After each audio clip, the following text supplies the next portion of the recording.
What could you do to improve yourself?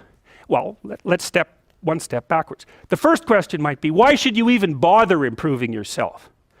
And I think the answer to that is something like, so you don't suffer any more stupidly than you have to. And maybe so others don't have to either. It's something like that. You know, like there's a real injunction at the bottom of it. It's not some casual self-help doctrine. It's that if you don't organize yourself properly, you'll pay for it, and in a big way, and so will the people around you. Now, and you could say, well, I don't care about that, but that's actually not true. You actually do care about that, because if you're in pain, you will care about it. And so you do care about it, even if it's just that negative way, you know. It's very rare that you can find someone who's in excruciating pain who would ever say, well, it would be no better if I was out of this. It's sort of pain is one of those things that brings the idea that it would be better if it didn't exist along with it. It's incontrovertible. So you get your act together so that there isn't any more stupid pain around you than necessary. Well, so then the question might be, well, how would you go about getting your act together? And the answer to that, and this is a phenomenological idea too, it's something like, look around for something that bothers you and see if you can fix it. So now you think, well, let's say you go into you can do this in a room. It's quite fun to do it just when you're sitting in a room, like a room, maybe your bedroom. You can sit there and just sort of meditate on it and think, okay, if I wanted to spend 10 minutes making this room better, what would I have to do? And you have to ask yourself that, right? It's not a command, it's like a genuine question. And things will pop out in the room that you know, like there's a stack of papers over there that's kind of bugging you, and you know that maybe little order there would be a good thing, and you know, there's some rubbish behind your computer monitor that you haven't attended to for like 6 months, and the room would be slightly better if it was a little less dusty and the cables weren't all tangled up the same way. And like if you allow yourself just to consider the expanse in which you exist at that moment, there'll be all sorts of things that'll pop out in it that you could just fix. And you know, I might say, well, if you were coming to see me for psychotherapy, this easiest thing for us to do first would just be to get you to organize your room. You think, well, is that psychotherapy? And the answer is, well, it depends on how you conceive the limits of your being. And I would say, start where you can start. You know, if something announces itself to you, which is a strange way of thinking about it, as in need of repair, that you could repair, then hey, fix it. You fix 100 things like that, your life will be a lot different. You know, I often tell people too, fix the things you repeat every day, because people tend to think of those as trivial, right? You get up, you brush your teeth, you have your breakfast, you know, you have your routines that you go through every day. Well, those probably constitute 50% of your life. And people think, well, they're mundane, I don't need to pay attention to them. It's like, no, that's exactly wrong.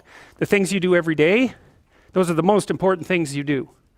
Hands down. All you have to do is do the arithmetic.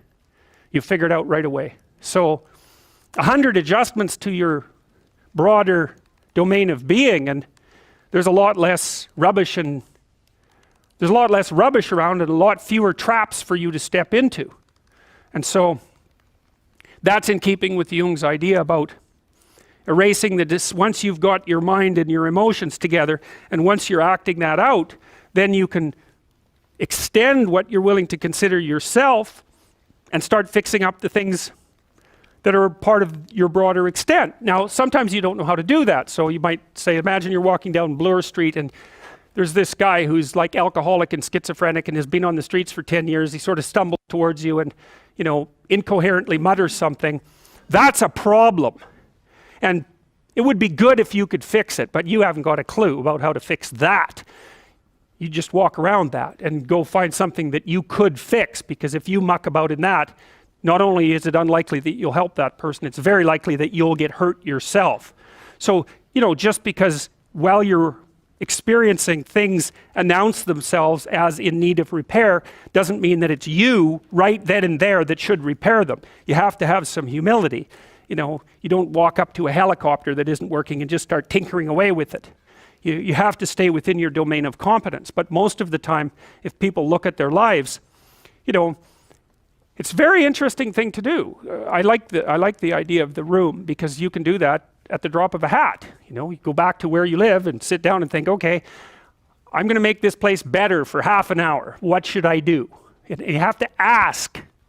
And things will just pop up like mad. And it's partly because your mind is a very strange thing. As soon as you give it a name, a genuine aim, it'll reconfigure the world in keeping with that aim. That's actually how you see to begin with.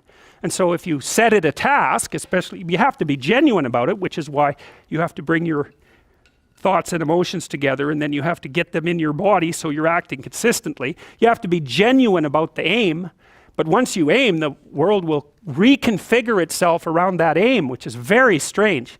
And it's technically true. You know, the best example of that, you have all seen this video where you watch the basketballs being tossed back and forth between members of the white team versus the black team, and while you're doing that, a gorilla walks up into the middle of the video and you don't see it. It's like, you know, if you thought about that experiment for about 5 years, that would be about the right amount of time to spend thinking about it. Because what it shows you is that you see what you aim at. And that, man, if you can get one thing through your head as a consequence of even being in university, that would be a good one. You see what you aim at. And so because one inference you might draw from that is, be careful what you aim at, right? What you aim at determines the way the world manifests itself to you.